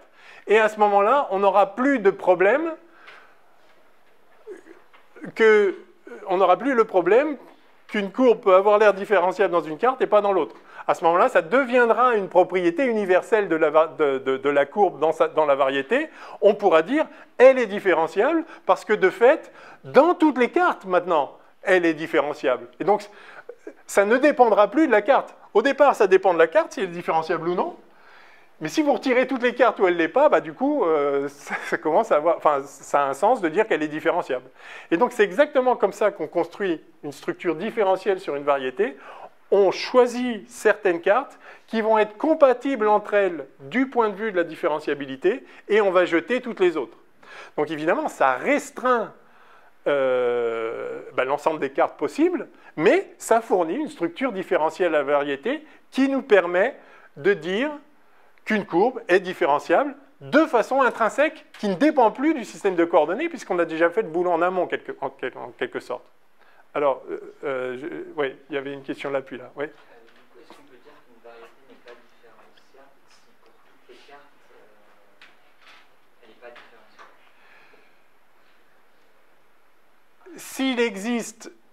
S'il existe deux cartes telles qu'une même courbe peut être différenciable dans une carte et pas dans l'autre, alors vous n'avez pas une structure différentielle sur la variété. Ce n'est pas une variété différentielle. Oui. Moi, du coup, ce serait juste pour revenir sur le fait qu'on crée les cartes. Est-ce que ça signifie que, en physique, en général, on doit omettre certaines façons de représenter un système physique? Alors, après, on a quand même le choix de choisir le système de coordonnées qu'on veut, y compris un système de coordonnées qui serait non différenciable vu d'une autre carte. C'est notre choix. Mais ce qui compte, c'est qu'on ait dit, enfin, c'est qu'on ait reconnu que pour la variété, il y a un sens à dire qu'une courbe est différenciable, parce que dans la définition de la variété, il y a la spécification d'un atlas. C'est-à-dire, vous choisissez... Donc une variété...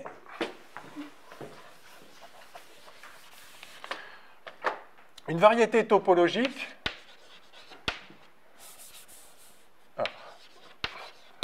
D'abord, un espace topologique, c'est un ensemble M avec une topologie, un ensemble d'ouverts. Ensuite, vous avez une variété topologique, c'est M, O, et ce que je vais appeler un atlas, c'est-à-dire un ensemble de cartes couvrant tout M, c'est-à-dire chaque point autour de chaque point, ça peut être cartographié, un ensemble de cartes que je vais appeler fidèles au sens où on l'a dit, c'est-à-dire continu, inverse continu. Pour faire une variété différentielle, il faut une topologie et un atlas particulier que je vais noter à infini, qui est un atlas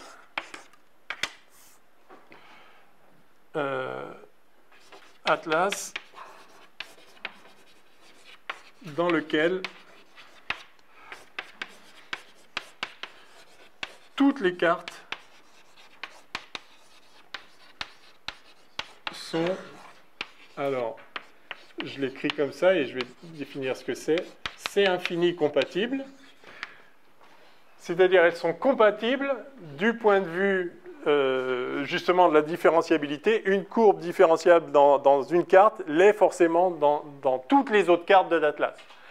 Donc c'est un atlas comme ça dont on a arraché tout un tas de pages qui n'étaient pas compatibles avec les pages dont on a décrété que c'était les bonnes. D'accord? Alors, on a décrété. En pratique, c'est le monde qui décrète. C'est-à-dire que s'il y a une notion de différenciabilité dans la réalité, une courbe, elle est différenciable ou elle ne l'est pas. Mais pour pouvoir dire qu'elle l'est, il faut qu'il y ait une structure sur la variété qui permet de définir la différenciabilité d'une courbe. Et la seule façon de le faire, c'est de regarder si, traduit dans une des cartes de l'atlas, la courbe est effectivement différenciable.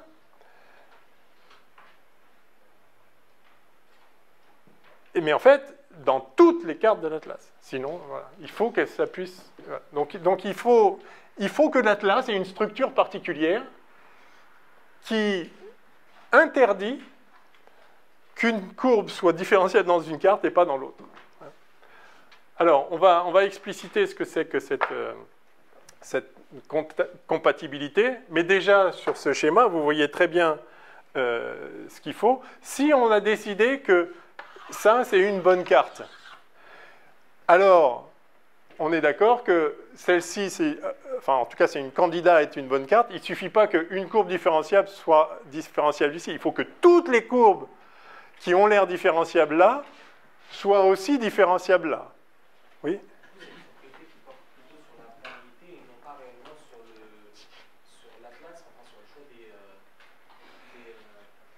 J'ai pas entendu le début, pardon.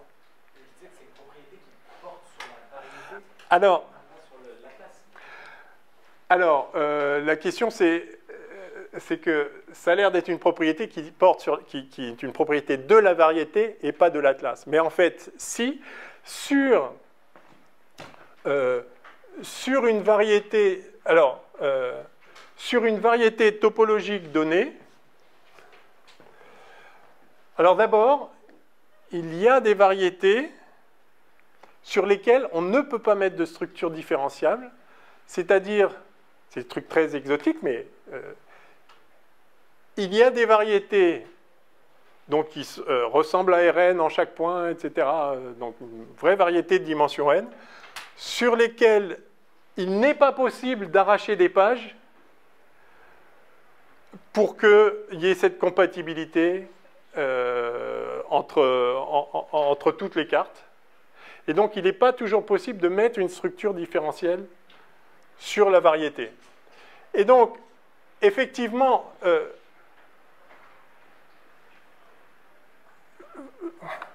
vous dites c'est une propriété de la variété et pas de l'atlas. Disons,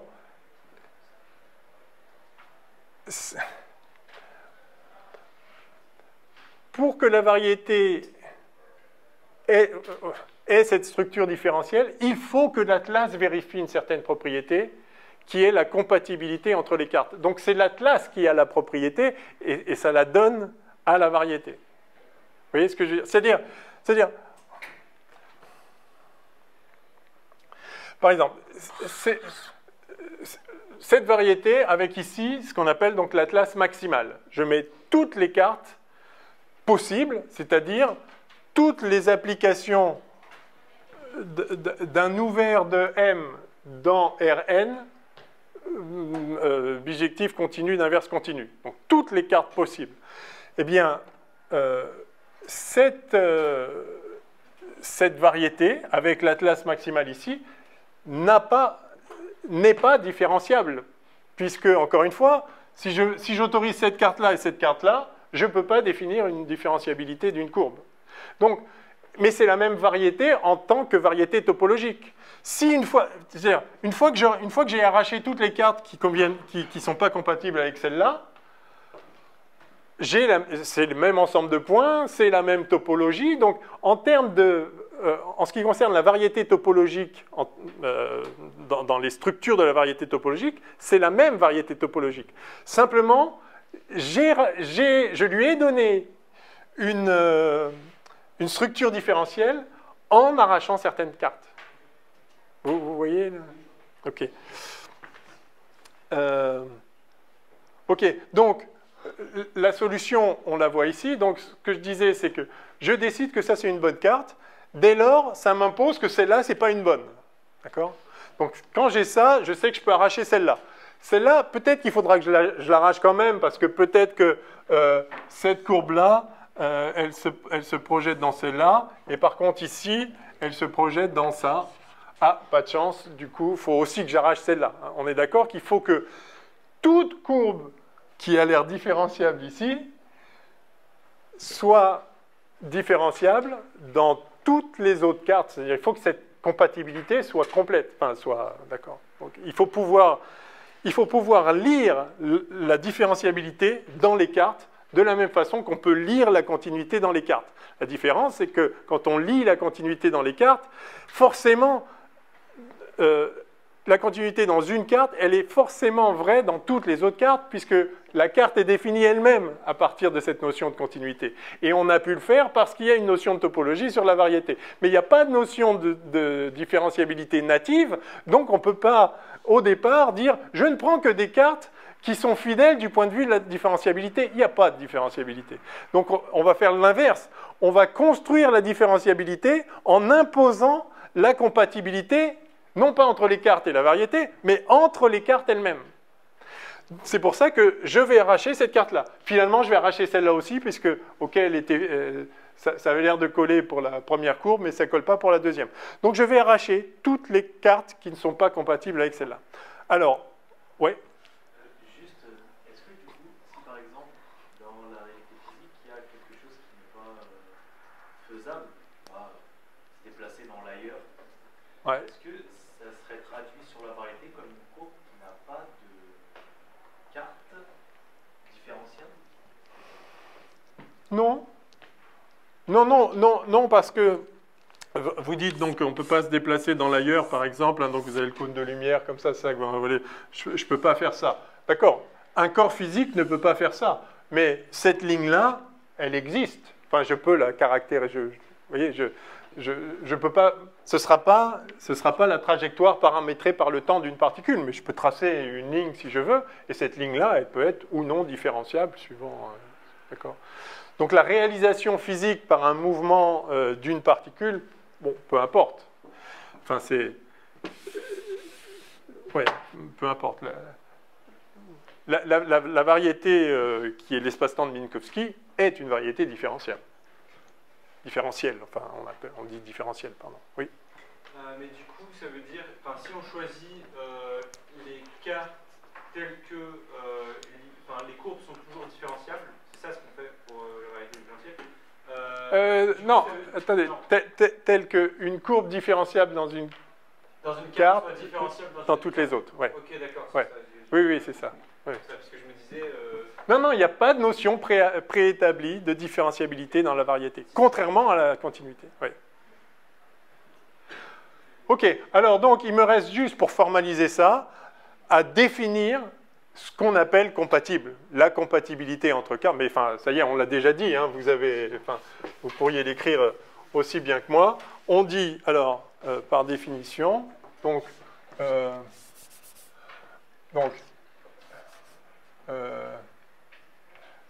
les cartes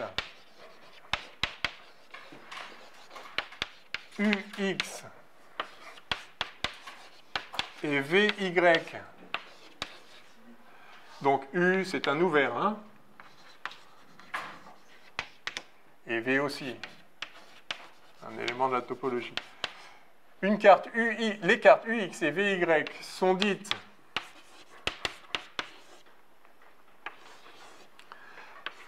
CK compatibles. Vous connaissez C1, C2, Cn, là, c'est donc la dérivée continue, la dérivée Km continue. Donc, les cartes UX et VY sont dites, avec un S, décidément, CK compatibles si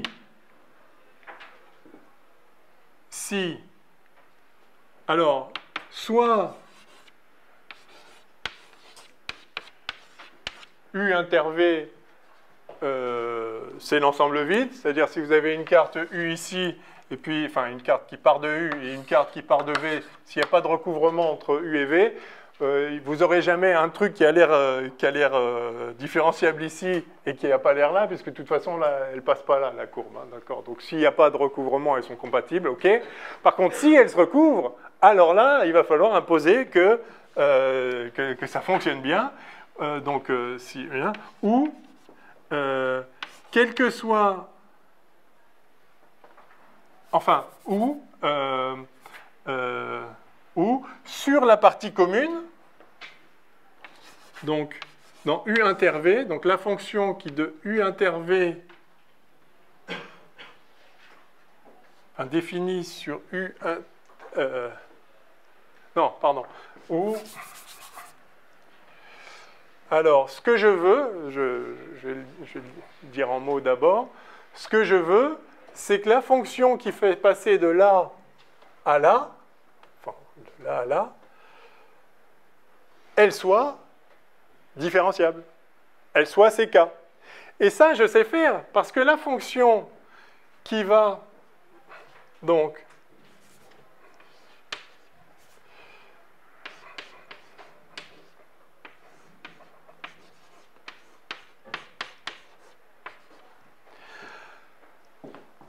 la fonction qui va de Rn de la carte X à la carte au système de coordonnées Y, cette fonction c'est Y rond X-1, puisque là j'ai X-1, je remonte dans M, et là je redescends dans l'autre carte. Ça, c'est une fonction de Rn dans Rn, d'accord? Donc ça c'est Y rond X-1, la fonction de transition, la chart transition map dont on parlait tout à l'heure, la fonction de transition de carte, le changement de coordonnées en fait. Le changement de système de coordonnées est CK. C'est-à-dire est différenciable K fois avec la différentielle continue.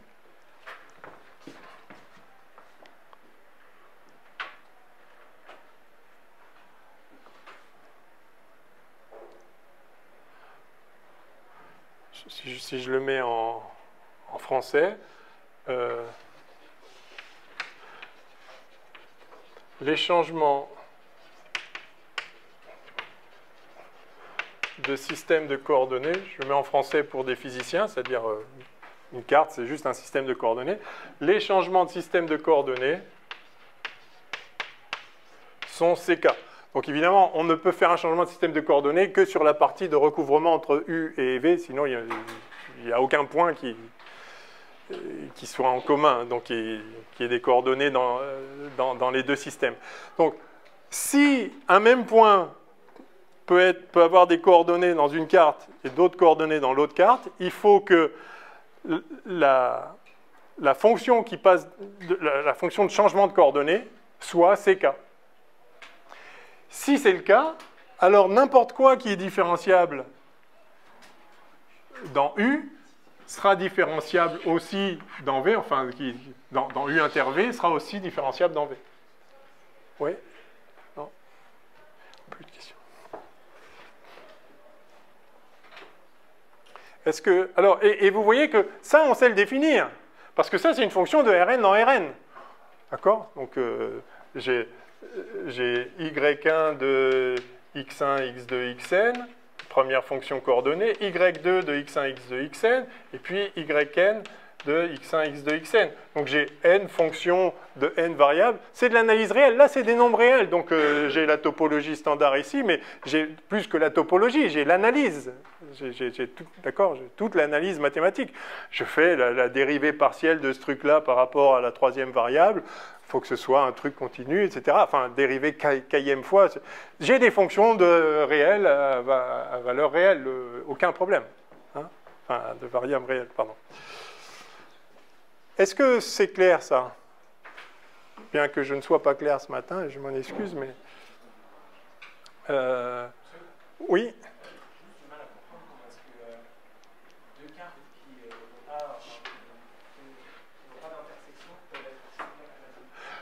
C'est-à-dire que ça ne va pas poser de problème. Le changement de coordonnées ne sera pas possible, donc il n'y aura pas de conflit qui va émerger. Ce qu'on veut, c'est ne garder que des cartes qui ne posent pas de conflit, c'est-à-dire telles qu'une courbe pourra avoir l'air différentiable dans une et pas dans l'autre. Mais là, si elle ne se recouvre pas, il n'y aura jamais une courbe qui est à la fois dans les deux. Donc, c'est juste pour être mathématiquement complet, mais c'est évident. Enfin, voilà. Ce qu'on veut, c'est que les changements de cartes, on veut imposer que des cartes telles que le passage d'une carte à une autre soit CK. À ce moment-là, on dit qu'elles sont CK compatibles. C'est-à-dire que si un truc est CK ici, ce sera CK ici aussi, puisque finalement, Y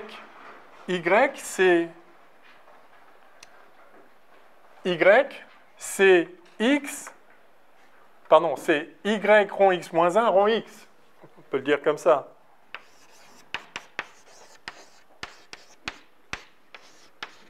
C'est une évidence quand on le voit ici, mais c'est une évidence aussi. Pour aller de là à là, on peut passer par là.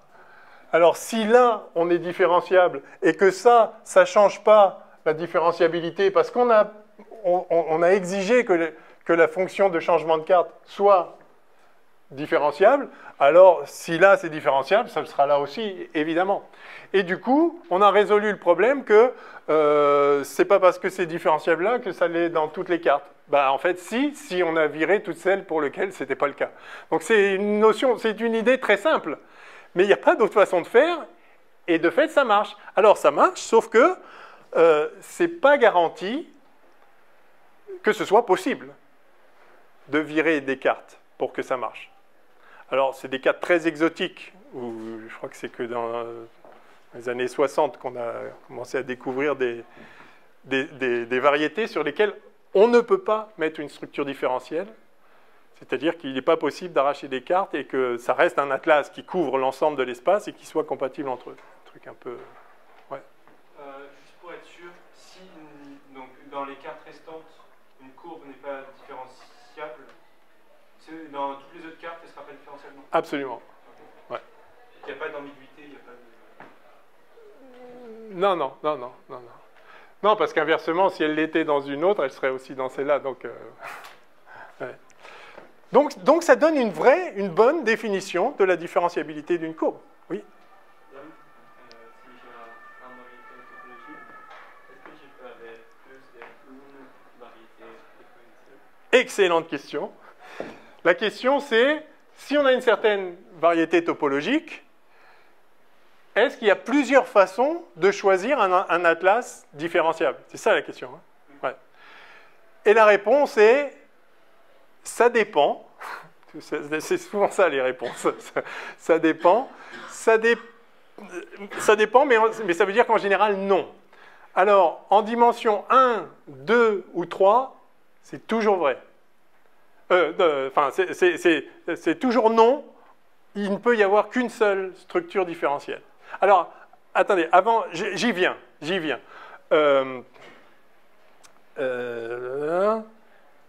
Voilà. Donc, CK compatibilité. Donc, une variété différentielle, en fait, ce qu'on appelle une variété lisse, c'est quand K, c'est l'infini. C'est-à-dire qu'on peut dériver une infinité de fois continue. Donc, on prend un atlas où tous les changements de carte sont infiniment différenciables, que des bonnes fonctions pour passer d'une carte à une autre. Alors, donc, est-il toujours possible de faire ça?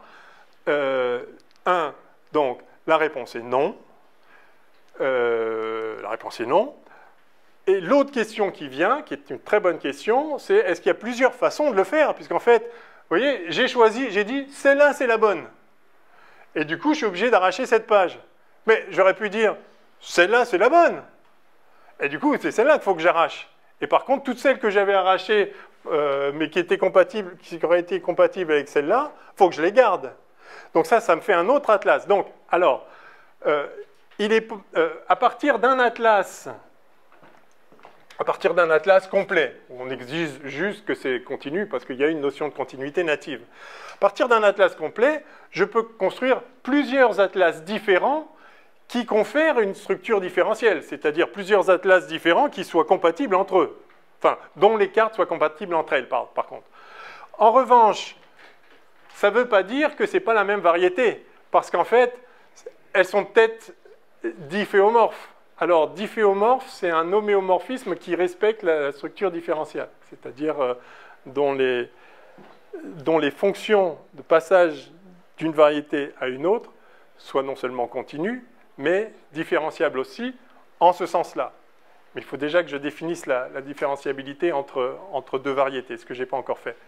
Donc, je vais répondre plus complètement à votre question après. Donc, pour l'instant, on a ici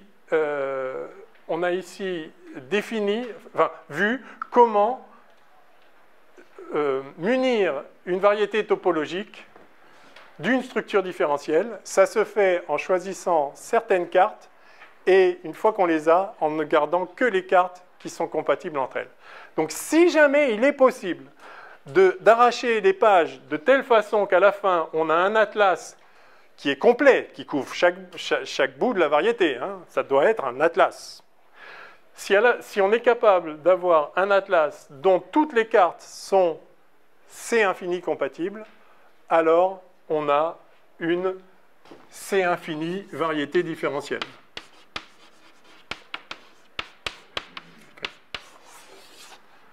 Si c'est C infini. Si c'est... on pourrait exiger... Donc là, on a exigé la C infini compatibilité. Si on exige juste la CK compatibilité, c'est-à-dire que toutes les cartes soient CK compatibles entre elles, à ce moment-là, on a une CK variété. D'accord? Évidemment. Alors, il y a un théorème puissant, très puissant de Whitney, qui dit que si jamais il est possible de faire une C1 variété, c'est-à-dire que vous avez une variété topologique sans structure différentielle. Si jamais il est possible d'arracher des pages pour lui donner une compatibilité C1, alors il est possible d'en arracher d'autres pour obtenir C2, C3, Cn et même C l'infini. C'est très puissant. C'est-à-dire que ce qui est difficile à démarrer, c'est de faire un atlas C1. Et une fois que vous l'avez, vous pouvez là-dedans arracher des pages pour le rendre C infini. C'est-à-dire que parmi toutes les fonctions qui passent d'une carte à une autre qui sont C1, il y en a plein qui ne sont pas C2, évidemment. Il y en a plein qui ne sont pas C3. Mais parmi toutes les fonctions C1, il y en a qui sont C2, et il y en a qui sont C3, et il y en a qui sont C infini. Et il est possible de se restreindre à uniquement des cartes C infini compatibles, et ça couvrira quand même tout l'atlas. Ça, c'est un résultat important. C'est pour ça qu'en fait, on pourrait se dire la physique, elle est à l'ordre 2. Des équations différentielles d'ordre 2 tout le temps. On pourrait se dire, je me restreins à j'exige juste un atlas C2. Mais en fait, si j'ai un atlas C2, j'ai un atlas C infini aussi. Donc je peux décider de choisir, je peux munir la variété espace-temps sans rien changer à l'espace-temps. Je n'impose pas un truc en plus de dire qu'elle est C infini. D'accord ? Et alors, quand c'est C infini, on appelle ça une variété lisse. En anglais, smooth. Donc, smooth manifold, ou variété, si vous lisez la littérature anglaise, ou variété lisse, en général, on dit ça. Bien souvent, on ne dit même pas, on dit variété différentielle, et c'est sous-entendu que c'est différentiel, pas juste C1, ni C2, ni C, mais carrément, complètement C infini. Parce que, encore une fois, dès qu'on a C1, en fait, on peut trouver un sous-atlas qui est C infini. Donc maintenant, OK. Alors, OK. Donc maintenant, je vais définir le difféomorphisme. Et ça me permettra de répondre à votre question de façon plus juste. Oui ? Ça fait 1h50 de cours. Ah ! Oh, pardon. Oh là là. Vraiment, c'est pas la matinée. OK. OK, ben on fait une pause. On fera ça après. Sinon, ouais. OK, pause. La suite au prochain épisode. Je vais me prendre un petit coca là, je sens que j'ai besoin d'un dopant. Oui. Ouais, vous pouvez.